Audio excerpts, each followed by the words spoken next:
Good afternoon, my friends. Well, it's Friday afternoon. I just finished work, and I need to find a place to boondock tonight. Maybe I'm gonna hang out at a friend's place. I don't know yet. Waiting to hear from him. I just texted him, but well, let's see. Anyway, I want to drive to a place and park until I hear from him. Today is very windy. I'm parked at the moment. I'm parked outside Bauhaus where I was working today. I was doing some lamp installation and fixing some broken lamps and changing some others and you know, stuff like that. Maintenance of their lamp department. But yeah, as I say, the weather is not very nice today. It's very windy, and it's going to be even worse tomorrow because it's going to be a lot of rain tomorrow. But yeah, let's find a place to park and then just relax.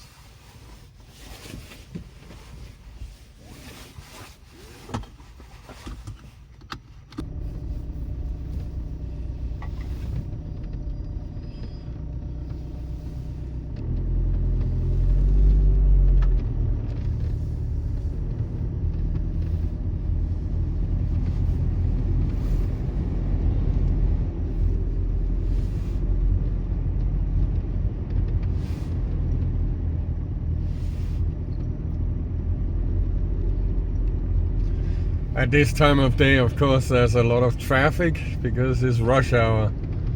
But I'm gonna stay off the big road. There's no reason to make it difficult for myself. Oi.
And I'm just gonna park here for a short time just while I eat my lunch.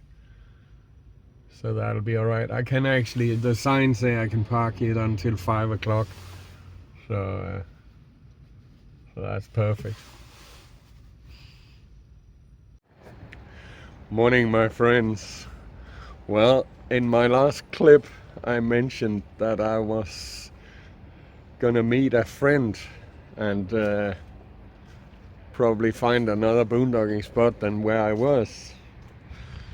That has happened, and as you can see, we're in the forest. But who is this friend? Well, maybe you recognize the vehicle.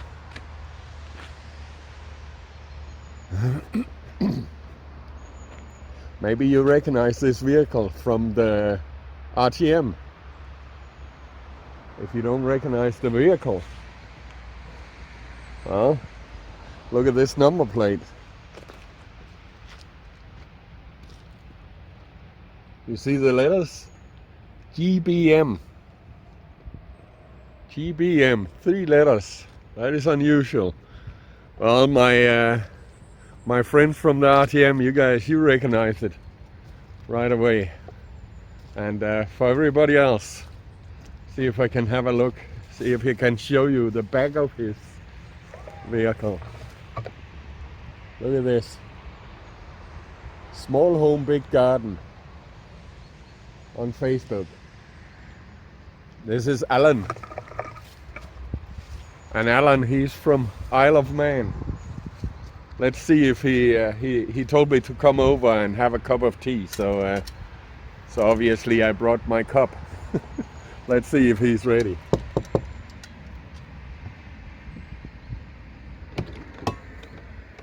Good morning. Good morning. And well, as you could expect, I got the camera going. Nomadic Dane. Wow. Hey, how you doing? Yeah, I'm good. I'm good. You had a good night's sleep? Yeah, I had a good night's sleep. Yeah, oh, that's great. That's great. Well, I hope you guys recognize Alan from the RTM. He's the musician. Yeah, we had a good time. Yeah. He was the guy teaching me, teaching me how to play Smoke on the Water. Well, I think that you might get lesson 2 in a minute. Well, I don't know about that. Well, maybe we'll video that too. I've just come back from Sweden, where the Queen of RV also got her second lesson. So I don't see why the nomadic Viking warrior couldn't also get his. No. Well. We're going to go inside and have a cup of tea. Yeah, I've got the kettle on. Yeah, that's nice. Yeah, Lars, well, I'm actually on my way south to Germany. I've been in Sweden and Norway for the past few weeks, as anyone who follows my channel will have known.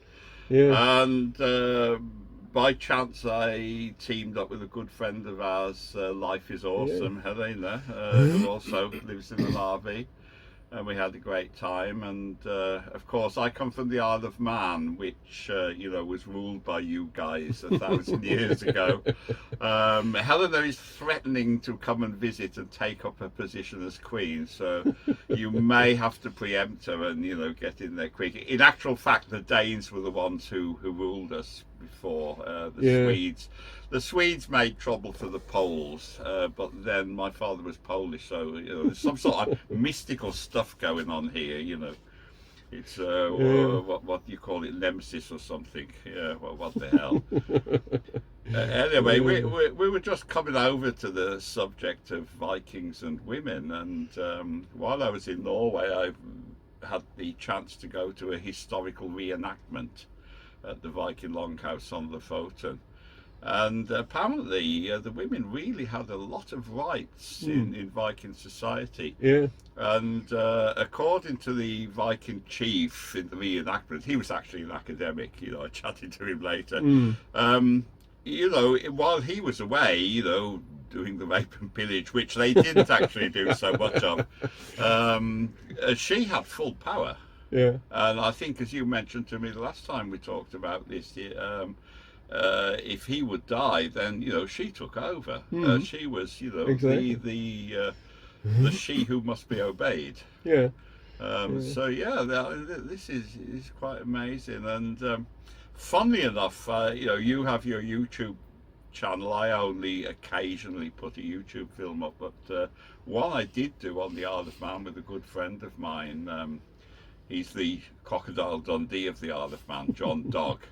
Many people know him who visit the motorbike races there. He was telling me that women on the Isle of Man were the first in the world to get the vote in 1881. Yeah, that is very not early. Many people know that because it's such a small island. And I was thinking it may have something to do with the Viking identity, because it's still in culture today. We're still proud of our Viking identity, and then you mentioned to me that Denmark were also pioneers. Yeah, I actually thought that that Denmark was the first nation in the world to give women right of vote, but that was 1908.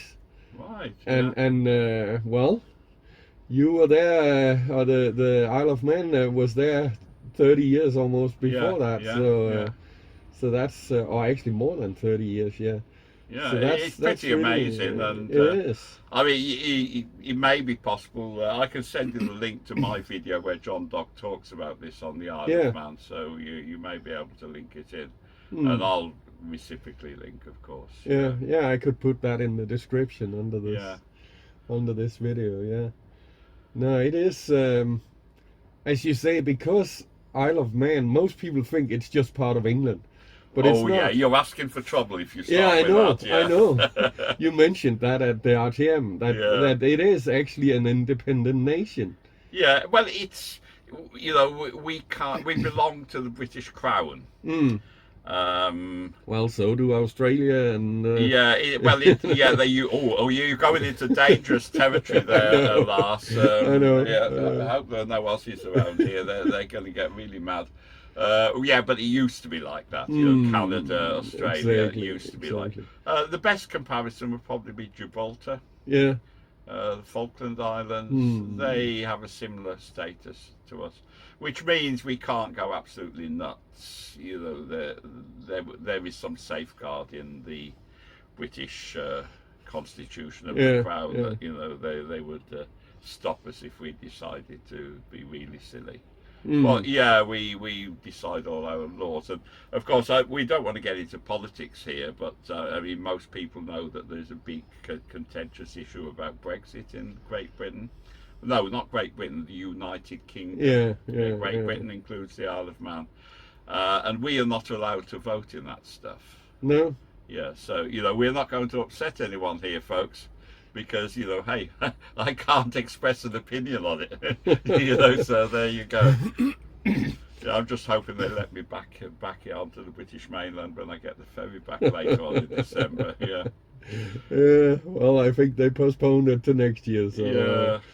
so it'll be all right. Anyhow, I think the last time we met was at the RTM meet on the German-Dutch border, and you did mention something to me that there might be stuff of interest for Vikings around here. We're parked up not too far from Copenhagen in a nice little secluded wooded spot. I was looking for something totally different. Lars brought me to this place to get some snow socks, which are a kind of involution for snow chains. And I've now found LED backlights for my RV. The trouble is with these places, boys need toys, and now I've found something else I need. So this will show me how many volts I have on my RV when I'm charging. So another thing to worry about. Yeah, this is so typical. And we actually walked into this shop. It's Biltema in Roskilde, and it's a brand new shop, and it's the biggest of this kind of shop outside of Sweden, and it's just huge. It's a gigantic place, and they got so much toys. Yeah. It's just yeah. But they didn't have snow socks. No, they didn't. They didn't have what we came for, but well. It's the way of the world, folks. Yes.